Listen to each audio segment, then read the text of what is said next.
ভগবতে বাসুদেবায়। নমস্কার, আমি জ্যোতিষী বাপ্পা শাস্ত্রী। তো রাহু আমাদের জীবনে কি কি সমস্যা দেয় সেই নিয়ে আজকে আমি আলোচনা করব।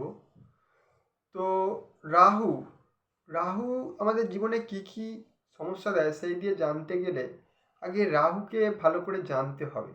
রাহুর ক্যারেক্টার কি, রাহু কেমন ধরনের জীবনে সমস্যা দেয় সেটা নিয়ে রাহুকে দু চার কথা আমি বলি। রাহু একটি ছায়া গ্রহ এবং রাহু হচ্ছে অ্যাগ্রেসিভ, প্রচণ্ড পরিমাণে অ্যাগ্রেসিভ। রাহুর মধ্যে অত্যাধিক ডিজায়ার, রাহুর মধ্যে অত্যাধিক চাহা পাওয়া।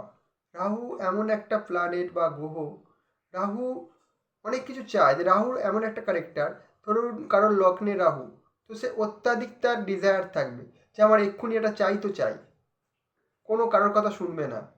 এদের মধ্যে প্রচণ্ড ডিজায়ার, প্রচণ্ড চাপা, হঠকারিতা, এইসব রাহুর মধ্যে থাকে। তাই রাহুকে আগে ভালো করে জানুন। তো রাহু আমাদের জীবনে কি কি সমস্যা দেয়, তো সেই নিয়ে শুরু করি অনুষ্ঠানটি, যেহেতু মূল টপিক ওইটা নিয়ে, তো সেটা নিয়ে আগে বলি। রাহু আমাদের জীবনে নানা রকম সমস্যা দিয়ে থাকে। যেমন কি কি সমস্যা, ধরুন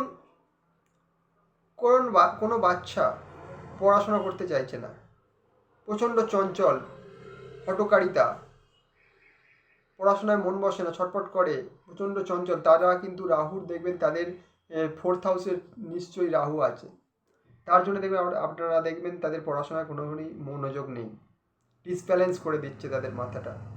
এটা রাহুর জন্য হয়ে থাকে। আর কি সমস্যা দেয়, ধরুন কোনো মানুষ কর্ম করছে, কর্মতে কোনো মন নেই, আজকে এই চাকরি করছে, ছেড়ে দিয়ে কালকে অন্য জায়গায় জয়েন করছে, তাদের দেখবেন 10th হাউসে রাহু আছে। সুতরাং তাদের ডিসব্যালেন্স করে দিচ্ছে, কর্মটাকে স্থির করছে না। আর কি করে, দেখবেন অনেক মানুষ নেশাগ্রস্ত হয়।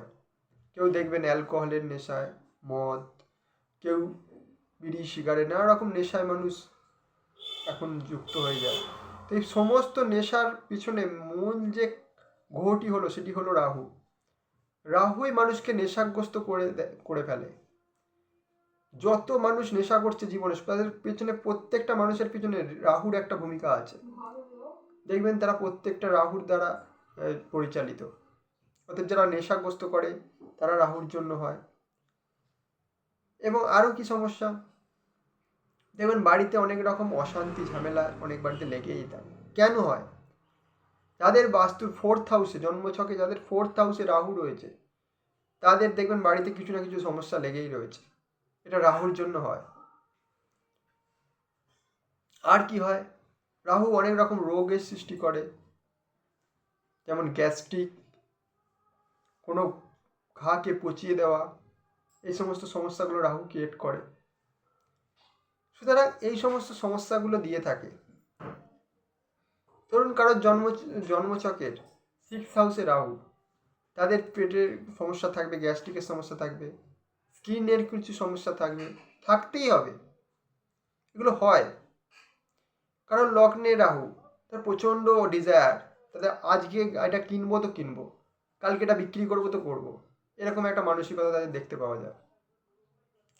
অতএব রাহু আমাদের জীবনে অনেক সমস্যা দিয়ে থাকে, সে বিদ্যার ক্ষেত্রে হোক, বা চাকরির ক্ষেত্রে হোক, বা কোনো নেশাগ্রস্তর ব্যাপারে, বা কর্মের ক্ষেত্রে।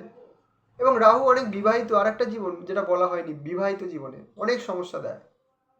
7th হাউসে যদি কারোর রাহু থাকে, তাদের দেখবেন বিবাহিত জীবনে নানা রকম সমস্যা, প্রতিদিন অশান্তি ঝগড়া লেগেই রয়েছে। তারা বিবাহিত লাইফে মোটেও তারা সুখী না, আজ ঝগড়া কাল অশান্তি লেগেই রয়েছে। তো এইগুলো আপনারা জন্মছকটাকে ভালো করে জানুন, কোনো ভালো জ্যোতিষীর সঙ্গে আপনারা যোগাযোগ করুন, করে জানুন আপনাদের জন্মছকে রাহু কোথায় বসে রয়েছে, আপনার রাহু গ্রহটি কি ভালো না খারাপ, সেটাকে দেখুন কোন পজিশনে রাহু অবস্থান করছে জন্মছকে। এবং যদি তার প্রতিকার করা সম্ভব হয়, তাহলে আপনারা প্রতিকার করুন রাহু, তাহলেই অনেক সমস্যা থেকে আপনারা মুক্তি পাবেন। তো আমার এই ভিডিওটি যদি আপনাদের ভালো লেগে থাকে, সো প্লিজ আমার এই চ্যানেলটি সাবস্ক্রাইব করবেন এবং কমেন্ট করে আপনাদের মতামত জানাবেন কেমন লাগলো আমার ভিডিওটি। ধন্যবাদ।